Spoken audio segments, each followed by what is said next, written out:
어떤 걸 할지는 정했잖아요. 서울 빌라. 서울 빌라 해야죠. 빌라. 네. 내 집 마련 할 건데 빌라에 살아본 적 있어요? 10살 전까지 살았어요. 근데 빌라에 살기 기억이 안 싫어요. 나겠네? 네?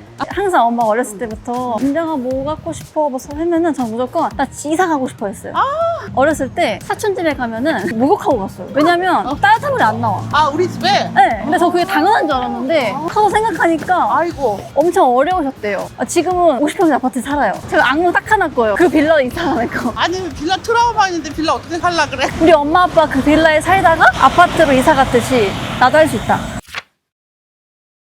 이제 경매가 뭔지 조금 제대로 얘기를 좀 해보고 피디님이 하고 싶은 물건에 대해서 조금 얘기 좀 해볼까 해요. 일단 서울 빌라 하기로 했잖아요. 지금 빌라를 사는 사람들이 어떤 사람들이냐면 그분들도 아파트를 사고 싶어, 피디님처럼. 근데 돈은 없고 월세는 너무 비싸고 전세는 나중에 전세금을 돌려받을 수 있을지 고민들도 엄청 많단 말이에요. 그래서 어쩔 수 없이 비싼 월세를 내고 살다가 이 월세를 낼 바에는 차라리 이자를 내자. 그 내 집을 그냥 갖자. 맞아. 어차피 서울 빌라도 5천 이상, 1억 막 이렇게 올랐단 말이에요. 헉, 빌라도 이렇게 올라? 그러면 월세도 이렇게 오르는데 빌라라도 사자 하는 분들이 있어요. 서울을 떠나기에는 직장이 다 여기에 있으니까 직장을 서울에 다니면서 조금 저렴하게 실거주 하고 싶은 분들이 대부분. 나중에 그분들한테 하는 거지. 근데 저 궁금한 게 경매를 한다는 게 조금 불편한 마음 살짝 있는 게 저희 엄마 아빠도 빌라 살 때 전세 살던 집에 경매에 넘어가서 경매를 직접 하셨다 했거든요. 우리 엄마 아빠 얼마나 무서웠겠어요. 그쵸. 내가 경매를 하면은 누군가의 또 거처에 위험을 주는 것 같은 느낌이 드는 거예요. 나쁜 짓 하는 것 같고. 이런 거에 대해서는 어떻게 생각하시는지. 우리가 시장에 참여해 주는 게 모두를 위해 좋은 거네요. 나를 위해서 투자를 하는 건데 결론이 다 모두에게 좋은 거네요. 맞아요. 거기에 살고 있는 사람들을 점유자라고 하는데 점유자가 두 가지 부류가 있어요. 한 부류는 집주인. 집주인은 자기가 돈 빌려서 사기를 당했던 어떤 우여곡절이 있었겠지만 한 부류는 임차인. 세입자 같은 경우에는 본인은 잘못한 게 없잖아요. 그 집에 살고 있었는데 갑자기 그 집에 경매를 넘어가게 된 거야. 근데 내 보증금을 지킬 수만 있으면 괜찮거든요. 못 돌려받는 사람들이 있어요. 그 못 돌려받는 게 이사할 때부터 계약서 쓰고 전입하고 보증금 내고 뭐 이건 너무 당연한 거잖아요. 이런 걸 했다면 자기 보증금을 다 돌려받을 수 있었을 거예요. 근데 내가 해야 될 것들을 안 한 거죠. 그 기본적인 거를 안 했을 때 임차인으로서 법으로 보호해주는 그 보호를 받을 수 없게 되는 거예요. 근데 권리를 신청만 했으면은 경매로 넘어갔어도 아무런 문제가 없던 거예요. 대부분의 임차인들은 그래요.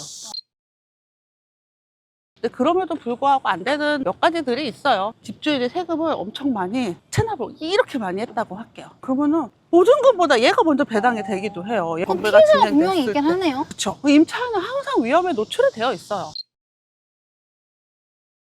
집주인이 사고를 쳐서 집이 경매로 넘어가겠죠? 그 사고가 본인의 실수가 아닐 수도 있어. 어떤 경우도 있었냐면 20대 아들이 오토바이를 타고 사람을 죽였어, 쳐서. 그러면은 보험회사에서 보상을 해주잖아요? 보험회사에서 보상을 해주고 나서 이 사람한테 구상권을 청구를 해요. 그 돈을 달라고. 애가 무슨 돈이 있어, 20대 아들이. 그러니까 부모가 가진 집을 경매로 넘긴 거예요. 갑자기 없던 빚이 생겨가지고. 그치. 그러니까 빚이 아니라 그 사고 때문에. 그 사고 때문에. 근데 그런 거 불쌍하니까 하면 안 되겠네. 아니죠.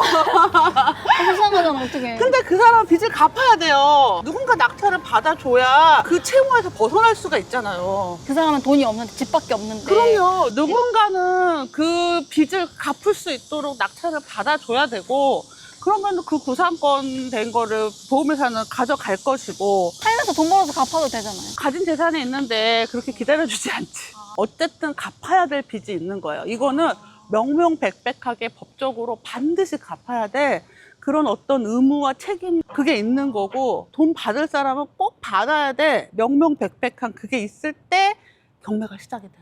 그럼 경매는 빚을 진 사람이 빚을 갚을 수 있게 하고 돈을 받아야 될 사람이 돈을 받을 수 있게 하는 제도인 거네요. 맞아요. 근데 또 궁금한 게, 그러면은 경매라는 제도는 원래 그런 건데 경매로 우리 돈을 벌려고 하는 거잖아요. 그쵸. 투자자의 관점에서는 경매가 어떤 것인가? 그쵸. 카페 가서 들어가서 얘기를 해주면 좋겠어요. 덥거든요. 알겠어요. 그럼 밖에서 하던 얘기 이어서 할까요? 먹으면서 해?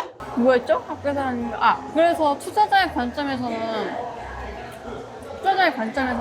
경매가 어떤 의미가 있는 거예요? 원래는 투자자 하라고 따로 있는 경매가 아니에요. 원래는 채권자가 돈을 받게 하려고 법원을 통해서 채무자의 부동산을 매각을 하는 거야. 강제로.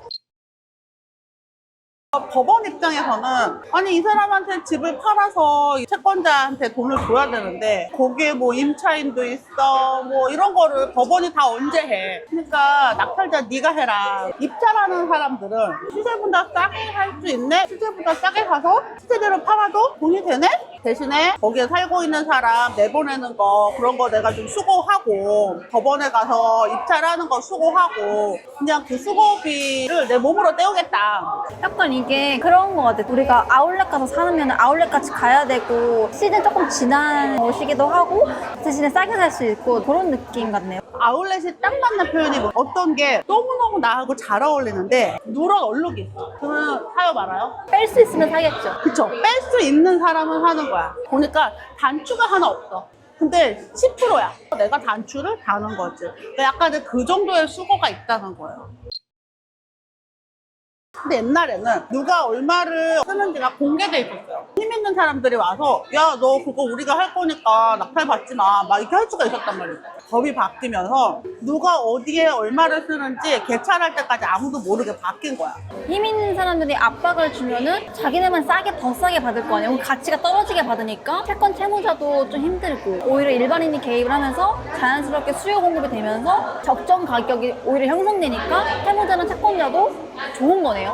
맞아요. 이 모든 경매라는 과정은 채권자한테 돈을 돌려주기 위한 과정이잖아요. 높게 낙찰되면 될수록 둘 다 좋은 돈을 거예요. 더 많이 받으니까 빚을 덜 떼이니까 훨씬 좋은 거지. 근데 그 채권자가 보통 은행 이런 사람들이잖아요. 그래서 경매가 막히면 경매에 입찰하는 사람들이 입찰을 할 수 없게 되면 은행은 어떻게 돈을 돌려받아? 그러게 더 막히면은 더 싸질 거고 은행은 돌려받을 수 있는 돈이 적어질 거고 그 맞아요. 우리의 재정 상태는 나빠지는 거네요. 맞아요. 그 우리가 입장에 참여해 주는 게 모두를 위해 좋은 거네요. 모두를 위해서 좋은 거예요. 우리도 시세보다 싸게 낙찰받고 집주인들은 빚을 갚을 수 있고 채권자들은 돈을 돌려받을 수 있고 거기에 세금도 있잖아. 나라는 세금을 회수하고 그러면 돈이 도는 거지.